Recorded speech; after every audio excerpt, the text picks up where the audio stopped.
എന്റെ പേര് ചിണ്ടൻ. ഞാനൊരു എലിയാണ്. പല്ല് കണ്ട് ചിലപ്പോ മനസ്സിലായി കാണും. ഇന്നലെയാണ് ഞാൻ ഈ ടോം ആൻഡ് ജെറി എന്ന് പറയുന്ന കാർട്ടൂൺ കാണുന്നത്. ഞെട്ടിപ്പോയി ഞാൻ. അപ്പോഴാണ് ഞാൻ മനസ്സിലാക്കുന്നത് അമേരിക്കയിലേക്ക് എലികള് ചീസാണ് തിന്നുന്നത്.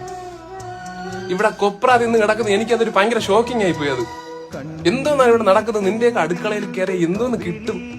വാടിക്കറുത്ത പഴം, ബാക്കി വന്ന ഉപ്പുമാവ്, പൂത്ത 2 ബ്രെഡ്, ബിസ്ക്കറ്റ് തീർന്നാലും എടുത്ത് കളയാതെ വെച്ചേക്കുന്ന പാക്കറ്റ്. അതെന്തിനങ്ങനെ വെച്ചേക്കുന്നത്? നമ്മളെ പ്രാങ്ക് ചെയ്യാനാ? എടുത്ത് കളഞ്ഞുകൂടി അതൊക്കെ. മുട്ടായിട്ട് ടിന്നി ഇട്ട് വെച്ചേക്കുന്ന സൂചി നൂലും, ഇതിന്റെയൊക്കെ അർത്ഥം എന്തോന്നു? മര്യാദക്ക് എത്രയും പെട്ടെന്ന് ചീസ് പോലുള്ള സാധനങ്ങൾ വാങ്ങിച്ച് അവിടെ ഇവിടെയും വെച്ചില്ലെങ്കിൽ സ്വഭാവം മാറും, വിഷയമാവും. എലി എലി വെക്കാന്ന് വിചാരിക്കണ്ട. അതൊക്കെ പണ്ട്, അതൊന്നും ഇനി നടക്കൂല. അങ്ങനെ ഉണ്ടാക്കി കളയാന്ന് വിചാരിക്കണ്ട.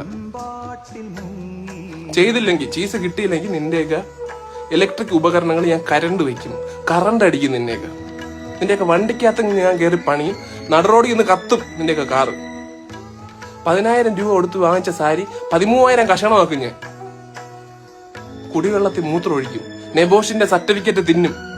മൊത്തം പ്രശ്നമാവും അത്. കപ്പ തിന്ന് മടുത്ത്, കപ്പയും കൊപ്രയും തിന്ന് മടുത്ത് എനിക്ക്.